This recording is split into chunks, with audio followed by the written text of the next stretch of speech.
धन मान और प्राण की रक्षा करूंगा। डीजे जितेंद्र राज। और इसके लिए अपने प्राणों की आहुति भी देनी पड़े तो मैं पीछे नहीं हटूंगा। राजमाता शिवगामी देवी को साक्षी मानकर मैं ये शपथ लेता हूँ। डीजे जितेंद्र राज।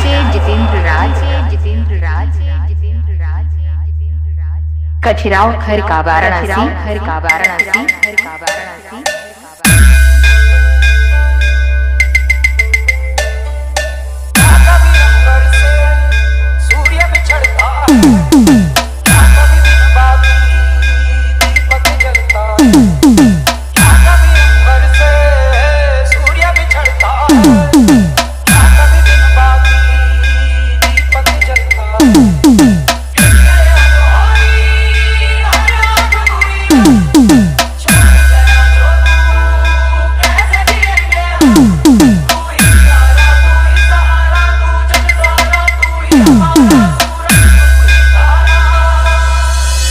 डीजे जितेंद्र राज।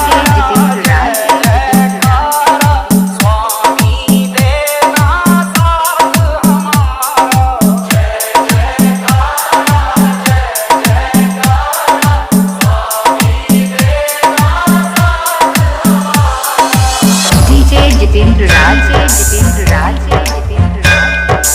कचराव खर का वाराणसी।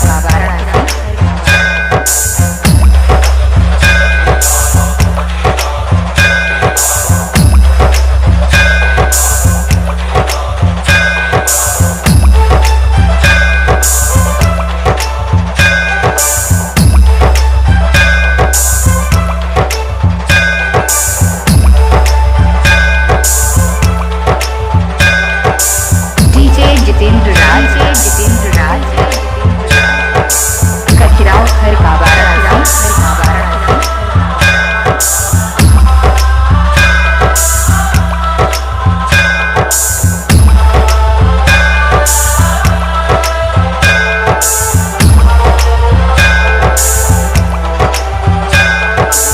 डीजे जितेंद्र राज। कचराव खर का वाराणसी।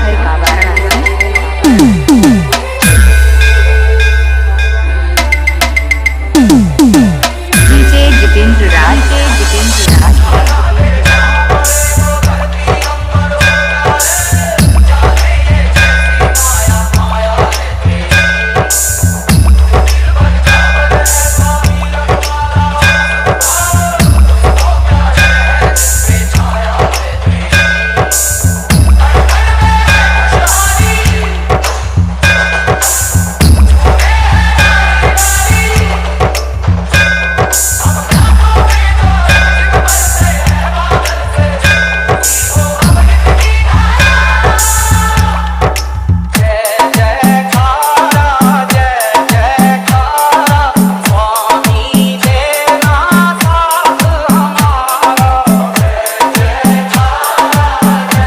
जितेंद्र राज।